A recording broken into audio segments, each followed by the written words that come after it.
Ito na yung bumuhay sa amin, o ito na nagpag-graduate sa mga anak ko. Pero di na nila alam kung paano pa-scale. Pero sa Part lang na equation yon Kas. Kasi, Madali mag-set ng mission, ng vision, ng goal.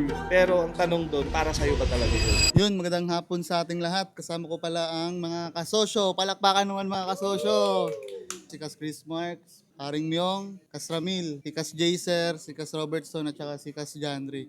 So, andito kami ngayon sa North Caloocan sa may Elio Bar and Restaurant. Ngayon mga kasosyo ay ako yung magiging host nyo. Ako po si Kyle Nelson Omac at host din po ako ng The Open Table Podcast. Palakpakan ulit! So ngayon mga kasosyo, meron lang tayong mga line of questions na sasagutan ng mga kasosyo at pulutan natin ng mga aral. Parang di naman ako kita sa video mo, Kas Chris Marks. Okay.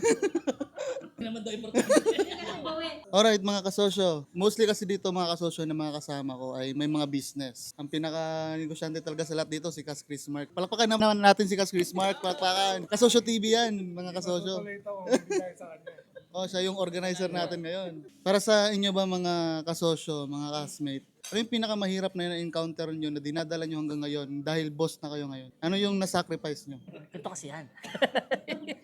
Mahirap talaga pag pumasok ka na sa negosyo. When you say kasing boss, technically baka nasa management level ka, pero somehow kasi hindi naman necessary na alamin natin lahat. So yung pag ninegosyo kasi dapat pala alam natin yung mga bawat department o ginagawa ng mga bawat department. Kasi kung hindi rin natin alam, baka sakaling ligaw din yung sistema o yung pag-process natin do sa ating negosyo. At for example, in terms of finance department, so may alam rin ba tayo sa accounting? Tama ba yung mga pinafile natin sa mga BIR and compliance, etc.? Dapat kahit papano may knowledge tayo na hindi natin antayin na magka-penalty pa o ma-penalize pa tayo bago natin siya matutunan. Alright? So, isa sa mga ginagawa ng mga negosyante, dapat alam din nila kung paano magsimula na negosyo, ano yung mga compliance na dapat nilang gawin. Next naman natin is, syempre sa ibang department din, yung operations, kung paano yung flow, sistema, dapat alam din natin kung paano talaga siya na flow. Pagka halimbawa, yung isang tao natin is mawala, ikaw as an owner, mapipilayan ba yung sistema na negosyo mo kung sakali na umabsent tao natin o magpaalam yung mga tao natin, or kung meron man sila mga emergency leave, dapat mag-flow pa rin yung sa negosyo mo na kahit wala yung mga empleyado. So, might as well na tayo as nasa entrepreneur is alam din natin. So, pwede tayong as maging backup. Honestly, sobrang hirap magnegosyo. Parang hindi nila alam yon na lahat ikaw. Lahat alam mo yung accounting flow, operations, etc. Bilang isang entrepreneur, ang natutunan ko, dapat meron ka ring alam o basic knowledge pagdating sa law. Yun na yung tinuturo ngayon sa bagong mga courses no sa college nila. Kasi kagandahan doon, bago ka magtayo ng negosyo, dapat alam mo yung tinatahak mo at alam mo yung mga gawin mo. Tamang mga papeles na kukunin mo. Example, yung DTI ba? Para saan ba yan? Kailangan ba? Kung corporation ba yun? Marami bang mga owners yan? Para saan ba yung DTI? Yung SEC, para saan ba yun? Proprietor or kailangan marami sila? Isa rin yung sa inaaral nila. Para sa akin, mahirap siya in a way na kung hindi mo pa kayang iwan yung negosyo mo. Dahil, kumbaga, isa ka pa rin empleyado ng negosyo mo. Ibig sabihin nun, hindi magtuloy-tuloy yung takbo ng negosyo mo kapag wala ka doon. So, yun yung pinakamahirap pa na part. Pero pag nalagpasan nyo na yun, may another hirap pa. Kaya huwag kayong mag-alala, magnegosyo kayo para malaman nyo. Yan! Alright, ako nga pala si John Ray Gumahad from GNB Dynamics. Ang isang bagay na mahirap sa parte natin ngayon bilang CEO or owner ng business is yung hindi tayo basta-basta naiintindihan ng mga tao natin. Meron tayong gusto i-implement, meron tayong goal, meron tayong mga pinaglalaban na which is para naman sa lahat. Pero yung dating sa kanila is parang akala mo pinapahirapan sila. So isang part yun yung hindi nila tayo naiintindihan. Which is nahirap na part kasi nga maraming consequences eh. Possible is ikaw mismo hindi mo na paliwanag ng maayos sa kanila. Tama, bilang leader kasi kailangan communicate dun sa mga tao. Mahirap mag-align ng lahat. Yun yung isa sa pinakamahirap. Kasi ibang bagay naman, natutunan naman yun eh. Although yung pag-communicate sa kanila, natututunan din. Pero pag once yun naitagos mo, madali na lang mapasunod ang lahat eh. Asawa man yan, kapatid, empleyado. Pag na-communicate mo ng maayos, malamang maintindihan ka nila. Yun lang. Hanggang sa muli. Yung siyempre, unang-una, yung expectation versus reality. Kasi 'di ba, halos naman karamihan sa nagnenegosyo ngayon at nasa mundo ng entrepreneurship ay galing din sa corporate world. Rin kaming empleyado. So, dati kasi kala natin pag nagnegosyo tayo, hawak na natin lahat ng oras natin. Although nagagawa naman yun, kaya nga ngayon tambay tayo eh. Pero ang hindi alam ng lahat, physically, mentally, emotionally, pagka hindi ka nakagawa ng sistema at hindi mo kontrolado, mababurnout ka, di ba? Ayun yun. Kumbaga, kailangan expect ng mga gustong pumunta sa gantong mundo o gantong, sabihin natin, boss. Kailangan expect nila na hindi lagi masaya. Kasi ang tunay na negosyo is game eh. Paano ka mananatiling win? Game. Manalo. Hindi yung laging masaya. Ang goal ng family, kalimitan, happy family. Sa business naman, parang ML, parang games. Kailangan manalo. Kaya yun din ang tinuturo ko sa mga tao ko na ang goal natin dito hindi laging masaya. Sa pamilya pwede yon. Sa business, sa negosyo, kailangan lagi tayong may strategy tsaka lagi tayong may panalo. Kumbaga hindi tayo laging pabulusok. Kaya sabi ko, expect nyo na hindi tayo laging masaya dito. Sa pamilya, ganun din naman eh. Meron pa rin at meron pa rin kalungkutan eh. So, kaya kailangan, iba yung goal sa business, iba rin yung goal sa family. So, kaya kailangan, expect ng mga boss na hindi laging happy rin. Mas masaklap. Lalo na pagka yung pagbulusok, hindi ka kaagad naka-recover, eh mas masaklap yun. 10 times ang sakit. Sana may natutunan. Ako nga pala si Robertson Fuentes ng Big Bike Garage. So, bomba na. Hum, hum. Sa mga gusto magpagawa ng big bike, alam nyo na. Insurance. Oh my God. May ganun eh, no? Ayun, salamat. Shoutout nga pala sa mga viewers namin, sa mga kasosyo. Ako nga pala si Paring Myong, co-host ng The Open Table Podcast. Yun, palakpakan naman. So ayun, sa part ko naman, siguro in general na lang. Pag nag-start ka kasi ng negosyo, ang expectation ng karamihan, siyempre kumita agad, pumaldo, pumera. Pero sa umpisa kasi hindi ganun eh. Sa umpisa, totoo yung mga sinasabi ng mga matatandang negosyante na nauna sa amin, na para kang namamana sa dilim. Walang kasiguraduhan. Pero habang tumatagal, hindi ka tumitigil. Tuloy-tuloy ka lang sa trabaho, kahit ng mga umpisang transaksyon mo, lugi, pero di ka tumigil. Hindi mo mapapansin na tumatakbo ka na at taon na yung lumipas. Consistent ka na tuloy-tuloy, unti-unti mo ma-improve yung sistema mo. Ngayon, pag pumasok na yung sistema na yon, tulad ng mga na-discuss ni Kasosyong Ramil, yung mga sa finance, sa sale, operation, marketing, HR, later on na kasi yun eh. Pero hindi mo talaga mapapansin yun. Pero once mabuo mo na yun, liliit na yung tinatawag na risk. Yung risk kasi, para sa akin, hindi yan mawawala. Hindi mo yan makokontrol. Pero maaari mo siyang ma-minimize through the system. Para sa akin, mangyayari yon pag hindi ka tumigil, kahit malugi ka man, kahit bumagsak ka sa pinaka-rock bottom. Kasi yun naman yung labanan eh. Basta hindi ka tumigil eh. Kasi maraming mga business dyan na hindi kilala sa social media, pero mga putik, 45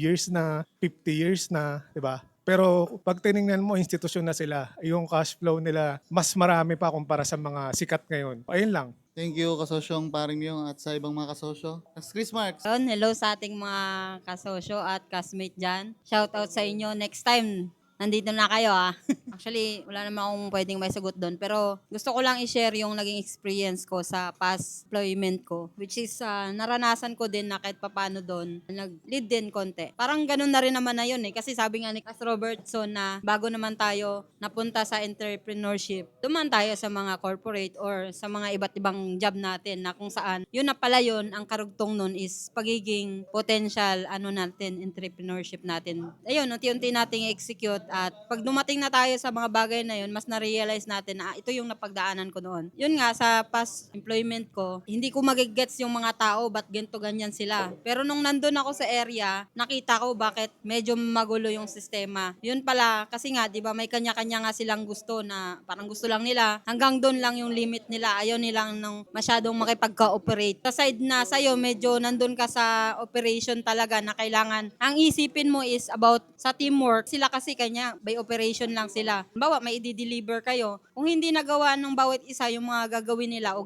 nagagampanan, struggle yun kasi madidelay at madidelay yung operation. So, ang nangyayari is nakakaaway ko sila o napagsasabihan ko sila. Pero syempre, na-approach ko sila na dapat ganito tayo. Pero syempre, dahil ayaw nilang magpa-approach, ayaw nilang magalaw sila, gusto nila hayaan lang sila sa kung anong gawin nila. Kaya minsan, may mga misunderstanding. Pero, ang magandang bagay lang doon is, pagtapos mong ipaunawa unawa sa kanila ang mga bagay-bagay, ang dali na ng mga upcoming procedure. Kasi okay na napag-usapan nyo na So, yun lang. Parang siguro pagka dumating ang araw na ako naman ang mag-set talaga ng sariling business ko. Ayun din. Talagang communication din muna, gapang din talaga muna. At yun nga, concern sa bawat isa na hindi lang basta porket ganito sila, ganyan sila, i-judge mo na sila or pagagalitan mo na agad sila o pagsasabihan. Kasi magkakaroon talaga ng misunderstanding. So, yun lang naman. Christmas nga. Thank you, kasosyong Chris Marks. Mga kasosyo, may isi-share ako sa inyo. Ako personal, mga kasosyo, may mga experience na akong mag-business. Pero hindi ko na-try na, sarili kong business, nag-lead ako ng maraming team. Pero nakapag-lead na ako ng team. Yun lang yung gusto kong sabihin. At same lang din naman yan ng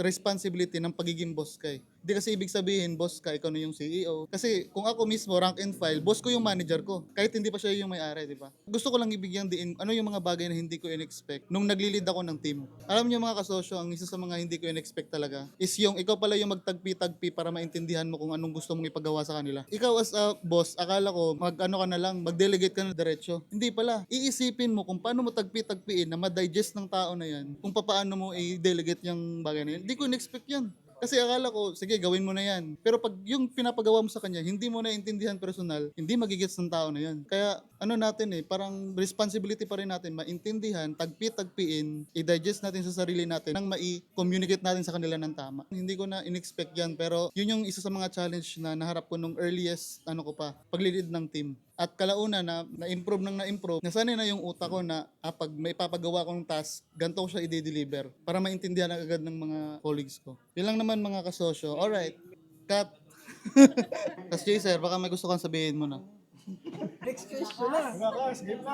Yes, sir. Masasabi ko lang, pinakamahirap sa lahat ay yung pag-handle ng tao. Yun lang. Yun, thank you mga kasosyo. Mga kasosyo, next question natin. Mostly kasi sa atin nagre-revolve about sa system Yung mga sagot nyo kanina. System, tao, empleyado. When it comes to yung isa sa mga pinakamahirap na na-encounter natin na hindi natin in-expect. Sa kay Kasramil naman, dapat alam mo lahat. Sa ngayon ba mga kasosyo, i-rate nyo 1 to 10 kung gaano ka-importante sa inyong ayusin yung procedure o system ng isang business sa current stage ng mga business nyo ngayon. Gaano siya ka-crucial at bakit siya importante sa mga business nyo ngayon? Kasosyo Ramil. Kung gaano ka-importante para sa akin, ang rate ko doon is 10. Very important talaga. Pero not necessarily na pag nag-open ka ng negosyo, yung sistema mo is 100% perfect agad. So, hindi siya technically. Kasi along the way, doon natin nakikita yung mga mali natin, yung mga decision making natin. Andun yung nalalaman natin na mali pala itong part na ginawa natin. And also, sobrang maganda rin na kumuha ka rin ng mga konsultant para doon sa proper system na gusto mo. Kung kailangan mo ng IT,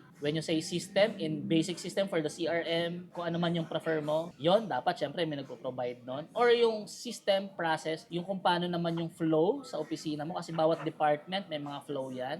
Importante siya in a way. Ngayon, nandito na kami sa tema na I'll make it sure na yung back office is very strong talaga siya. Kasi nandito na kami sa level 2 or yung scaling ng negosyo. So, hindi lang basta product na yung binibenta namin. Binibenta na rin namin yung sarili naming sistema. At the same time, naghihikayat na rin kami ng mamayang Pilipino na magkaroon din sila ng sarili ng negosyo na katulad ng negosyo namin. So, hindi ka makakarating doon hanggat hindi mo naayos yung sistema doon sa pag-create mo ng negosyo. Meron ka munang mga gagawin Kaya para sa akin, very important siya. Pero not all the way na ma-perfect mo agad. Kapag sumampa ka na doon, like for example, naayos na natin yun, buong sistema mo. Pag may next level ka na ginagawa, meron uli mag-a-arise na new possible problem. Or meron uli mga struggle doon, or meron uli mga trials doon. So, most likely, i-resolve mo uli yun para hindi na maulit. Pero habang tumataas yung level mo, kung nasan yung level ng negosyo mo, meron at meron yan. Kaya, sa pagninegosyo, hindi technically na kailangan perfecto. Pero, mas okay na may guidance. Mas okay na may system. Mas okay na yung mga konsultant. Mas okay siya dahil mas mapapadali yung pag-scale up mo sa business mo o pag-level up mo sa business mo. Auto Protect Insurance Agency. Dinagdag. Cut. System, 10. Yun lang. Kasi ang tunay na business, dapat hindi tayo ang empleyado dun eh. Sabi ni Gas Ramil, sa umpisa, tayo yung system. Kasama tayo dun sa system ng business. Pero kung gusto mo lumaki o gusto mo mag-scale talaga, ayusin mo yung system ng business para tumakbo siya na wala ka na din. Yun, maibenta mo rin yung system tulad sa Auto Protect, shout out franchising na sila ngayon. So, dahil maayos yung system, pwede na nila i-benta o i-franchise. Tulad sa atin na mga nag-i-start pa lang, kailangan maayos yung system para maiwanan natin at para may tambay time tayo. O shot. Ayun lang. So, importante yung system. Kaya, 10 siya. Hindi ako nagtatrabaho niyan. Meron akong consultant o meron akong nagtatrabaho dyan. Shout out kay Cash Kyle Oma. System, malupit yan. Dahil kay Cash Kyle, yung company ay nai-align. Although, continuous improvement pa rin naman yan. Hindi naman yung one time, di ba? Kasi may mga updates or ano. So, status ng company ngayon, systemized na. May mga kailangan lang i-improve. Kaganda naman sa system natin. Ganun yun. Continuous improvement. Kaya, pag kailangan nyo ng system, Cash Kyle. May apps kami ngayon. Ganyan mag-promote, hindi obvious. Gaano ka-importante para sa yung system at anong ginagawa mo para maayos siya? Yun, syempre, 1 to 10, 95. Importante talaga yung sistema. Minsan nga kahit may sistema ka na, pag walang nagsusupervise or wala kang monitoring, sablay pa rin yung sistema mo eh. May sistema. Sa akin, ang ganda ng sistema ko. Ultimo procedure, lahat, troubleshooting, pagbibiyak ng makina, lahat, paggagawa ng isang buong sistema sa big bike. Nakasistema eh. Mula marketing, sales, production, after sales support, lahat meron kaming sistema. Pero pag walang nagmo-monitor at walang nagsusupervise, dahil nga ang mga tao natin ay tao, natural, kailangan merong nagmo-monitor kasi sila ay human. Kaya nga merong HR eh. Pero kung AI na yan, robot na lahat, robot resources na kailangan mo. Systematized. Mas systematic yon. Pero ngayon, mas mahirap gawa ng sistema pag tao eh. Kasi merong human nature na tinatawag. Kaya hindi mo pwedeng i-insist kahit boss ka. Hindi, ito gusto ko. Yung tao mo, tao lang. May human nature yon. Minsan, emotional yung masyado. Kaya kahit anong gustuhin mo, pagka may sistema ka, tapos ito sinabi mo sa HR, tapos pinagawa ng HR, pinagawa sa manager, supervisor, lahat. Pag yung tao mo mahina yung EQ tsaka IQ, medyo hindi pa rin kaya talaga. Kaya nga umpisa pa lang sinasalaan eh. Pero ngayon, yan yung gustong-gusto kong matutunan eh. Kaya china-challenge ko rin yung sarili ko na ma-master yon. Kaya ngayon, ang kinukuha ko talagang mga tao kadalasan, bukod sa affordable, kumbaga masasakit sa ulo. Minsan may mga mahal eh. Meron nga ako naging empleyado, Amerikano eh. Ang laki ng bayad ko, 2,000 isang araw. Pero hindi siya ganun kagaling. Ako pa rin ang gumawa ng bandang dulo. Kasi nagpanggap lang. Kumbaga parang ang nangyari, fake it until you make it. Parang ganun nangyari. Pero hindi pala siya marunong. Kasi ako, alam naman natin, bago natin pasukin sa bagay, inaral din natin lahat. Kaya kailangan, importante yung ikaw ang gagawa ng sistema at the same time, may monitoring ka. Kumbaga, yun nga yung tinatawag ngayon ng KPI. So, yun lang. Sana nakatulong. Basta usapang big bike, alam nyo na. Ayun, about sa system, since I'm under the system, pag wala yan, ligaw yung tao. At continuous improvement, na-update, yun. Ganun siya importante. 1 to 10, it's a 10. Ayun, dun sa question ni Kyle, Kamesang Kyle, yung system syempre lagi yan 1 to 10. Ang opinion ko naman doon, pag sinabi mo kasing system, broad na kagad yun eh. Minsan yung ibang tao, may misinterpret nila na pag sinabi mong system, tatrabahuin mo na kagad lahat. Para sa akin, bilang isang negosyante na nagsisimula din or entrepreneur, ngayon kung magsisimula ka rin, wag mong buuin lahat muna. Para sa akin, mag-umpisa ka munang magbenta. Market, tas benta. Kasi anong isi-systemize ng finance kung wala ka namang benta? Anong i-operate ng business mo kung wala kang benta? And same time, paano ka mag-hire ng tao? Wala kang benta, wala ka pang enough capacity to do that. Marketing and sales para sa akin yun yung una dapat. Tapos unti-unti, mag-improve ka na lang. Pag may benta na, saka ka mag-accounting, and then improve ng operation, and saka ka mag-hire ng mga tao na kailangan mo na sa production, and so on and so forth. So, yun naman yung opinion ko para dun.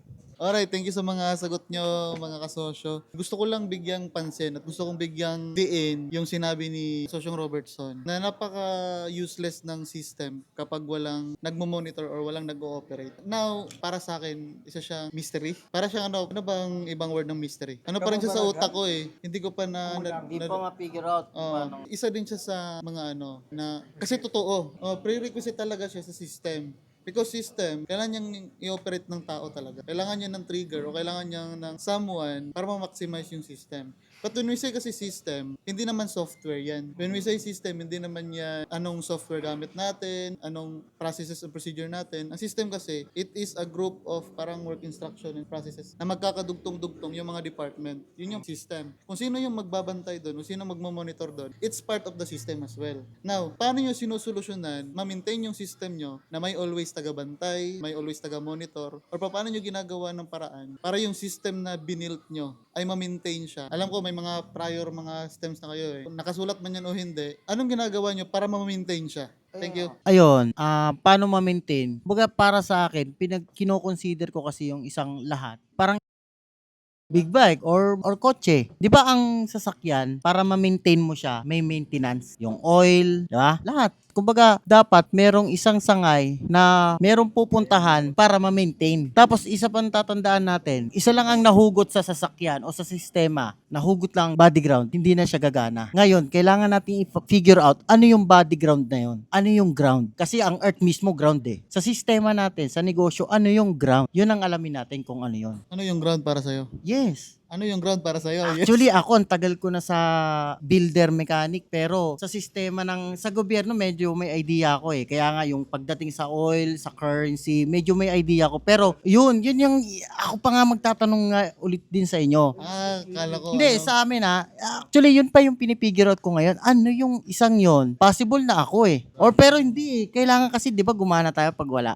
Pero possible na ikaw yung founder. Kung ikaw yung founder, ako tinitignan ko bilang ito. Kasi tulad niyan, yan di ba may body ground yan? Kapag tinanggal yun, hindi yan gagana. Ngayon, possible yung ground is yung founder, yun yung nagmula. Yung creator, di ba, yung Diyos, iba naman yun. Possible nga, wala siyang ground. Hindi ko alam siya kasi gumawa eh. Creator siya eh. O, sistema, paano ma-maintain? Kasi nga ito, di ba, may sistema na. Oo. Kasi patay siya pag walang taga-input or walang Walang monitor, walang magme-maintain. Oh, kasi yung system, Oo. it needs a trigger for it to work. Now, paano kung walang magti-trigger?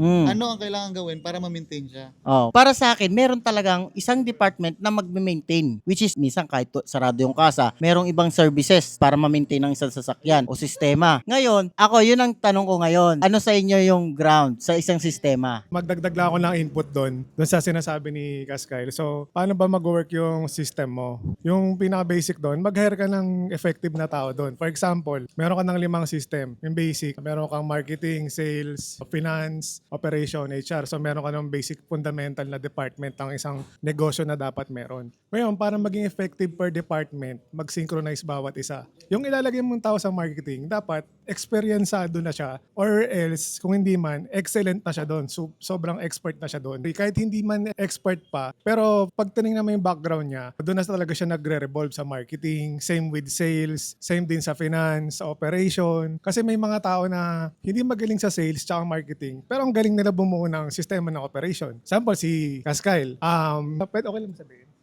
Hindi talaga siya mas-sales na tao. Pero sa pagbuo ng sistema para mag-operate yung internal ng company, sobrang expert siya doon. So, ganun din yon. Ikaw bilang businessman or kung ano man ang tawag mo sa sarili mo, business owner, CEO, trabaho mo rin na maglagay kung sino expert sa mga department na yan para umandar siya. Ngayon, for example naman, hindi kaya, let's say, may sistema ka na, no? Tapos may hinar ka kunwari sa operation kunwari, tulad ng kay Kaskyle. Pag hindi kaya ng company, example, yung kay Kas Janry sa JNB, hindi kaya ng internal ng company, simple lang mag-outsource ka, mag-leverage ka. Pero yung kukunin mong tao doon, siguraduhin mo na expert din siya doon. Alangan na mag-hire ka ng sales, pero ang ilalagay mo, mekaniko. Siyempre, katulonggisan yun para sa akin. And yun yung isang waste of time. Kasi pag ginawa mo yun, ginawa mo expert pala sa mechanical, sales hinahanap mo, magte-train ka pa. Una, sayang oras, sayang pera, hindi mamamaximize yung production ng kumpanya or negosyo. Ayun, yun naman yung ambag ko mga kamesa. Ay, kasosyo pala. Siguro yung sagot mo is, para ma-maintain siya, kailangan mo ayusin yung hiring. Okay.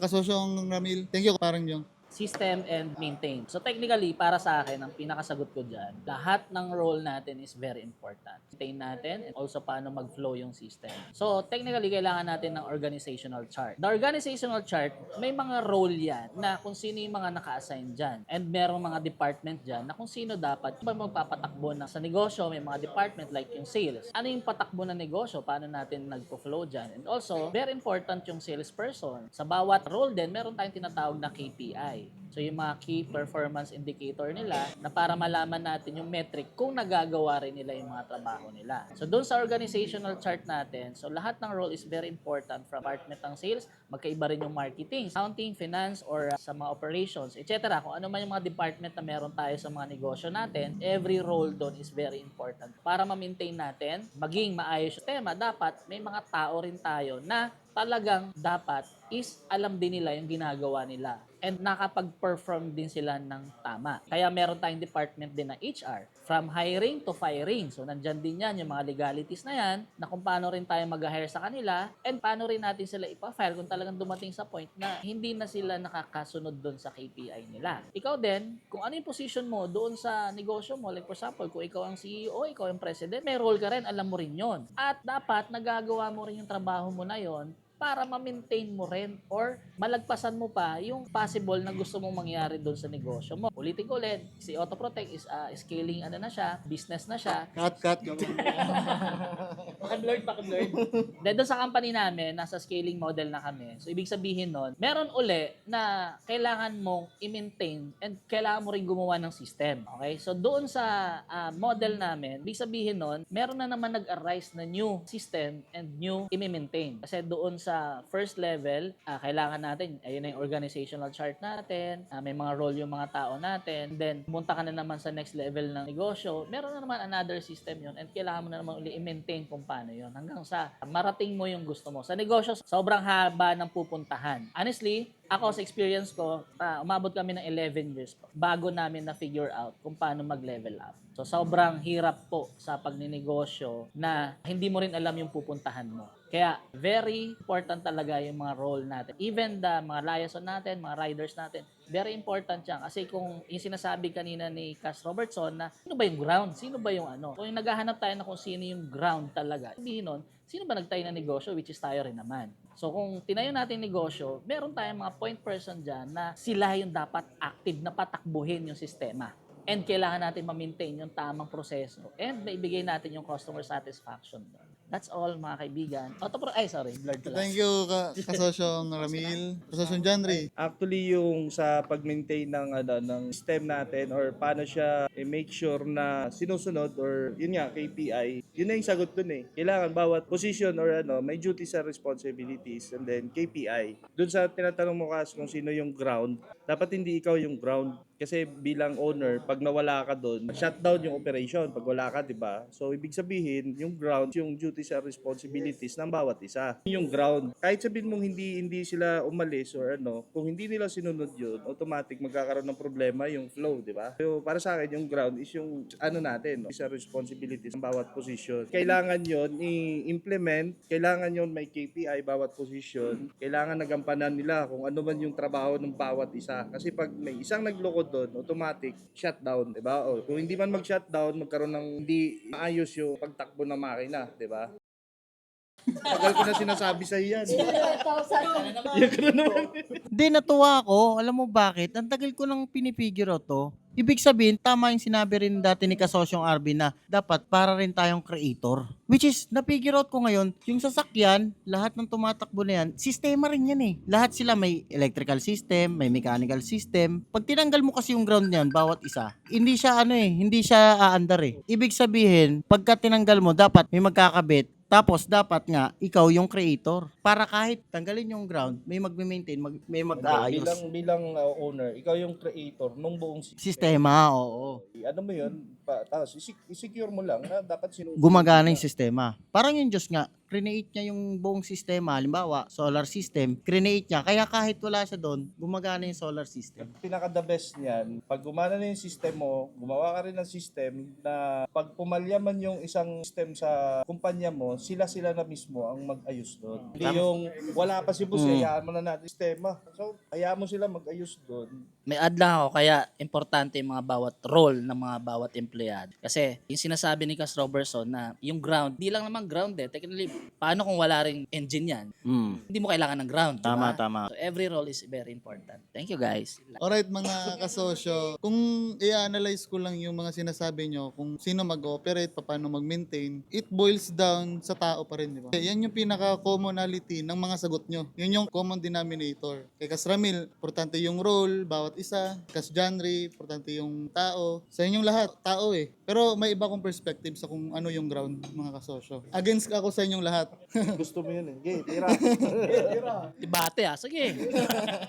Ito naman yung perspective ko. Ang ano ko kasi kay Cas Robertson sa sinabi niya, sino yung ground pag wala lahat? Sino yung magti-trigger? Sino yung magme-maintain pag lugmok ka na or wala na lahat? Sino yung mag-ooperate? Sino yung magpapatuloy? Sa tingin ko, kahit kung umabot sa puntong yung hiring mo palyado na, may isang pinaniniwalaan ako na ano talaga yung ground eh. Ang pinaniniwalaan ko sa kung anong ground ng isang business is yung mission and vision ng isang kumpanya. Sa kung ano mangarap ang pinaka-founder dyan. Kasi, paano kung wala nang nagtitiwala sa'yo? Ikaw na lang mismo magtitiwala sa sarili mo. Ikaw mismo, ang pinaka-ground or yung pangarap mo para sa enterprise na yan, ang yung magpapaandar ulit sa business na yan. Pero yun lang naman. Pero sa Parang part lang ng equation yon Cas. Kasi, tama ako, mali kayo lahat eh. Joke lang. yung ano kasi, yung mission and vision kasi, sa negosyo yung mission and vision kasi, most likely nag-iiba yon along the way. Bawa, si Cas Robertson, parang gusto lang niya muna ayos lang ng mga sasakyan, matuto, ganun lang. So technically, ang mission and vision niya is kumita lang, makasurvive, etc. Pero along the way, nag-iiba yung mission mo habang tumataas o nagle-level up yung skills natin. Yung sinasabi kasi natin na mission and vision, kung set up na lahat, example, meron ka ng kumpletuhin mo na yung bawat department ng negosyo mo. Meron na talaga, o kailangan, ito yung ano natin tingin lang tayo sa mission and vision natin kasi ito talaga yung gusto natin. Maging tayo yung pinaka number 1 sa ganitong industry, etc. Para yung mga tao is iisa sila ng goal, iisa tayo ng dreams. Pero sa nagsisilang negosyo, lalo na tayo nasa micro, small business tayo, sa pag-put up ng negosyo, may time kasi na sobrang babaw pa ng mga mission and vision natin, Sir Kyle. Sorry so kanya-kanya kasi tayong perspective. Tama rin naman yun. Okay din naman yung sinasabi. Pero it's a part of equation lang. So gusto mo talaga, beer pa nga. ikaw masabi mo. Tama naman yun. Malaking bagay din yung mission, vision o anong pangarap ng pinaka-owner o ano ng company. Kasi yun yung magdadrive sa bawat empleyado eh. Once na paintindi mo sa kanila, kasama mo na sila na lumaban papunta dun sa mga gusto natin mapuntahan. Pero yun nga, sa umpisa, hindi lahat ng company o business owner nabibiyayaan ng mission or vision sa buhay kasi pinagdadasal din yan eh. Kumbaga, madaling mag-set ng mission, ng vision, ng goal. Pero ang tanong doon, para sa'yo ba talaga yun? Kasi ano yun eh, parang regalo yun galing sa taas eh. Parang calling, ano ba talaga ang tinatrabaho mo? So hindi siya ganun kadali. Yung ibang company, takes years bago ma-figure out yan. So mag-set ka lang kung ano talaga. Then continuous improvement. Paiba-iba naman ang vision eh. Pero kung na-figure out mo na kung ano talaga yung pinaka-mission mo, laban mo na yun. May add ako doon. Actually, merong company na sa umpisa, ang mission and vision niya lang, like for example, let's say, ito lang, okay na ako dito na dumami lang yung branches ko. Hindi siya particular na ibenta yung negosyo niya. Ibang-iba yon. So, sa part kasi ng mga mission and vision, kung alam mo medyo tumataas ka na ng dreams, technically, iibahin mo na uli yan eh. Pero kasama pa rin siya ron sa equation. Yun yung sinasabi ko. Actually, meron ako mga kilala na, di okay na ako dito, masaya na ako sa isang branch lang. Meron mga kilalang ganun na talagang okay na ako, satisfied na ako sa isang, kasi kumikita na ako. Ito na yung parang sinasabi nila na ito na yung bumuhay sa amin and nakapagpaaral sa mga anak ko. Ito na nagpag-graduate sa mga anak ko. Pero di na nila alam kung paano pa i-scale kasi contented na sila ron. Masaya na sila ron. At Kas, Miyong, baka may dadagdag ka. Ako, mag-input din ako doon. Siguro yung sa mga sinasabi ni Kasosyon Janry tsaka ni Kas Ramil, bilang owner siguro or bilang may-ari, kung magsisimula ka, in general na lang yung sabihin ko, culture siya. Actually, natutunan ko lang din yun lately. Kung paano ka mag-impose or mag-implement ng culture sa business mo. Pag nag-start ka, mag-implement ka ng goal and objective on a quarterly basis or on an annual basis na lang, year over year. Pag nag-report, which is, yun nga, pag na natin muna sabihin KPI, pag na-achieve nyo yun, babaguhin nyo rin yun. Tama yun, babaguhin nyo rin yun. Pero meron siyang sisimulan lagi, meron siyang root cause, Which is kung ano ba yung culture, ano ba yung kulturang gusto mong ilagay sa kumpanya mo. Kasi kunwari ako, gusto ko competency and excellent. Kung yun yung nakikita nila sa may-ari, competency and excellent, yung culture ng mga tao mo, magiging competent and excellent din sila. Pero kung nakita nila na parang tatamad-tamad ka, late ka na, mga ganon, yung mga basic na rules, house rules lang. Ganon din ang magiging result nun sa business mo, output niya. Para sa akin, mag-start din siya sa culture. Paano mo may impluwensyahan yung mga tao sa paligid mo na maging competent and rin sila, competitive, kumbaga. Nabibigyan linaw yung isa sa mga matagal ko nang hinahanap na sagot. Pero kung magbe-base kasi tayo sa technical, halimbawa, itong Ford Raptor o itong sasakyan na to, yan kasi, pag tinanggal mo yung body ground yan sa chassis, sigurado ko hindi yan aandar eh. Ngayon, pag binase natin technical ng medyo nilalima natin pa ng konti, ang body ground is nangangahulugan sa connection and currency. Kaya pag tinitignan mo, kung ihahambing natin siya sa negosyo, parang siya yung currency or cash flow. Na pag tinanggal mo yung ground, patay ang negosyo mo talaga. Hindi gagana. Tama ba? Kung kayo tatanungin, ano sa tingin niyo yung body ground sa negosyo nyo? Na pag tinanggal mo, patay talaga. Hindi talaga gagana. Pwera na kung kayo mismo yung body ground. Ako, tinitignan ko siya ngayon bilang cash flow eh. Kung cash flow, wala talagang dumadaloy na cash. As in, walang cash flow. Pag tinanggal mo yun, di ba, hindi siya gagana. Gagana pa rin. Kasi meron kang tinatawag na connection na. Kung cash flow lang ba siya, hindi, nagana pa din. Ang ibig sabihin, ayan to, sistema kasi to, di ba? Sa sasakyan. Sa negosyo, may sistema din. Ano yung isang departamento na pag tinanggal mo, hindi mo kinonek, o tinanggal mo talaga siya as in, hindi siya mapapaandar or hindi gagana. Ano yun? Ano yun sa tingin nyo? Anong departamento nyo yun? Hinahanap niya yung parang switch na ano ba yung ground, ano ba yung hinahanap natin? Technically, may kanya-kanya tayong perspective, no? Ano ba yung gusto mo i-resolve doon sa company mo? And inahalin tulad mo sa isang sasakyan na pag tinanggal mo to, hindi tatakbo. So, ganun din sa negosyo. Para sa akin kasi, wala naman dapat na switch on and off eh. Kasi unang-una, yung department na sinasabi mo, pag nawala, lahat importante. Pag nawala yung sales, technically, hindi rin tatakbo na maayos yung yung company. Hello? Pag nawala yung marketing, hindi rin tatakbo na maayos yung company. Kung wala rin yung boss dyan na gusto nila na mangyari na ito yung implement ko, most likely baka hindi rin tumakbo yung kumpanya. So, para sa akin, yung ground na hinahanap natin is parang lahat is may mga switches siya na importante sa lahat ng departamento ng kumpanya. Ganon din yung mga tao na dapat mag-execute nun ng mga sistema. Yan lang po. Thank you, Kasosyong Ramil at Kasosyong Robertson. Yung mission and vision at saka actual system ng business, hindi siya pwedeng may mauna at may mahuli. Dapat sabay siya. Kasi hindi mo naman gugustuhin lalaki yung business mo kung hindi mo naman pinangarap yun. Kung hindi mo siya naging mission at hindi mo siya naging vision. Hindi mo naman gustong lalaki yung sales mo kung hindi mo pinangarap na lalaki yung sales mo. Hindi mo rin papangarapin na maiwan mo yung business mo pag hindi mo pinapangarap na gusto mo maiwan yung business mo. Kaya para sa akin, yung mission, vision, and actual execution ng business, dapat sabay siya. Dinadasal talaga siya para naka-align doon kung gusto mo bang lumaki o mag-stagnant ka na lang sa anong sitwasyon mo ngayon. Tama yun, Kyle, no? Pero not necessarily na magtayo ka ng negosyo na kailangan mo, i-require mo yung sarili mo na create ka ng ganito agad. Yung culture din, sinasabi kanina na Kasmyo, na importante rin yun. Ito na, halimbawa, pinamana na lang sa'yo to itong negosyo na to Ito na yung nakalagay nila na mission and vision doon. So, ang sinasabi ko ron, na part kasi siya na equation, maaari kasi mag-iba, maaring baguhin. Kasi kung ano yung gusto mo talagang drive doon sa negosyo. Tama rin yun, na sa umpisa pa lang alam mo na Tama yon. Pero somehow kasi maraming trials o maraming struggles sa pagninegosyo. And doon, yung mga sistema o yung mga proseso na ginagawa mo, doon siya nag-i-improve. And doon ka dadahilahin ng dreams mo, no, ano ba talaga yung negosyo mo. Like for example, sa isang restaurant, gusto mo maging number 1 restaurant ka sa lahat. Technically, lahat sila gusto maging number 1. Pero hindi mo naman na-execute yung tama rin na proseso na paano mo naman siya gagawing number 1. Although, andun sa puso mo, ito na yon. Pero, sabi ko nga, part kasi siya na equation, hindi naman sa against ako doon. So, tama yon na sa umpisa pa lang, mas maganda na gawin na rin natin yun kung talagang doon ka papunta. Pero, meron kasing tao talaga na even na nagtitinda ng mga sibuyas sa mga palengke, yung ginagawa ni Cas Arvin, negosyo yun. So ano yung mission and vision niya ron? Ibig sabihin, hindi niya pwede bang execute yun dahil hindi niya pa alam yung mission and vision niya? Dapat step by step din. Part kasi siya na equation, hindi rin pwede mawala. Pero not necessarily na kung wala kang mission and vision, wala kang dreams dyan, hindi mo pwedeng gawin yung negosyo na yon. It's a part para sa akin. Ayun lang guys. Thank you ka Sosyong Ramil. Tanong ko yung about sa AI, ano yung advantage tsaka disadvantage sa atin? Yun, regarding sa AI, ako nga pala si John Ray ulit. AI, system. Prawns muna tayo, di ba? Dahil gumamit tayo ng AI, mas napadali. Pero yung consequences naman is, para sa akin, wala akong nakitang consequences eh.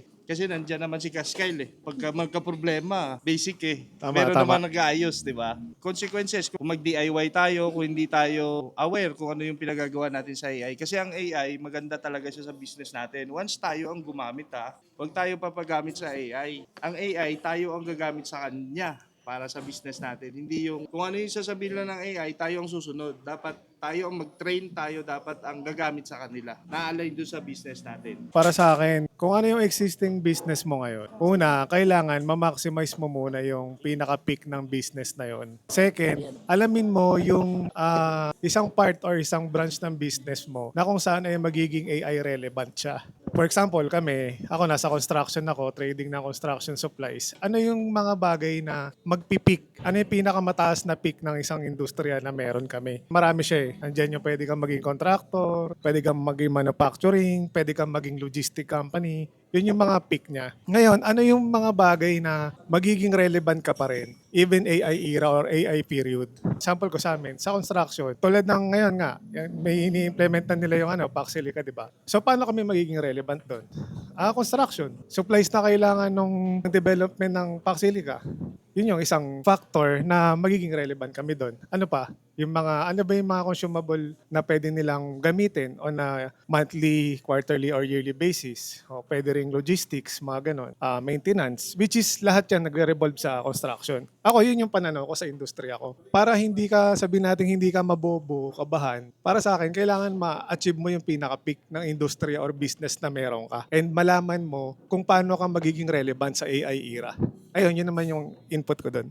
Pros and cons. Siguro sasagutin ko na lang siya in a way na kung ano yung relevant doon sa business namin. Actually, yung AI matagal na yan eh. Ngayon lang siya medyo naging maganda or pros muna tayo para doon sa AI na yan. Malaking tulong yung AI sa ngayon in terms of digital marketing. Yan na kasi yun. Kaya na ng AI na mag-generate ng video, kaya na ng AI na mga layouts for your posting, for marketing sa social media, etc. And also, even the scripts, kaya na rin niya gumawa, nasa action ka, etc. So, acceptance lang muna tayo doon. Na kung ano ba yung binibigay sa atin ng mga kagandahan para doon sa AI. So, kailangan accept natin dahil ito na yung generation natin. Dati naman, sino ba mga batang 90s dito? Dati naman, di naman uso yung smartphone. So, acceptance din na dapat yung tool na yon binigay sa atin, ito na yung era natin. So, nasa sa atin na yun kung paano naman natin gagamitin. Okay? Pagdating naman doon sa possible na magiging problem doon sa AI, most likely kasi pagdating naman sa employment, baka mawala na yung mga connected doon sa trabaho na kailangan nila. Like for example, dati, okay yung merong mga digital marketing management o yung mga manager na yun yung pinagkakitaan nila. Ngayon, dahil madali nang gumawa ng mga scripts, madali nang gumawa ng mga videos and layouts, most likely baka hindi na sila kailangan. Or pwede rin nilang gamitin yon as mapabilis din yung tool na yon. So, nasa sa atin yung acceptance na yon na kung paano natin gagamitin yung AI at ano yung mas nakakatulong sa kanila at kung ano naman yung negative para doon, nasa sa atin na rin kung paano na rin naman gamitin. So, para sa akin, AI is a better improvement para dito lalo na dito sa Pilipinas, nasa third world country tayo. So, para sa akin, kung ma-execute natin o magagamit natin yung isang tool na yon, para sa akin kasi tool yon in a good way, is magamit natin siya. Ox tayo ron. Pero somehow, kung meron mga disadvantage doon, sana yung gobyerno na yung dapat mag-decide dyan na kung medyo alam naman nila na hindi uubra para dito sa bayan natin o dito sa Pinas, most likely dapat hindi nila i-allow yun. So, yun lang guys. Disadvantage siya. Possible na pwede magamit sa pagkahinak. Advantage lang kasi pag na-search yung pangalan mo at naka-create ka ng content, lumalabas sa Google lumalabas talaga pag binouch ka ng kliyente mo. Halimbawa, sino ba to? Kausap ko kanina. Search ko nga siya sa Google. Ang advantage yun, makikita ka. Alam talaga kung natotoo yung sinasabi mo. Advantage yun. Ngayon, ang disadvantage naman, pagka sobrang totoo nung description mo o nung details mo, pwede ring magamit. Yun yung para sa akin na natutunan ko rin kay Boss Jedy. Para sa akin, blessing yung AI. Yun lang. Salamat. Alright mga kasosyo, ito muna natin tatapusin ang episode na to. Thank you so much mga kasosyo sa kwentuhan at sa mga lessons nating mga napagsasalusaluhan ngayon at para sa bayan mga kasosyo. Alright, end.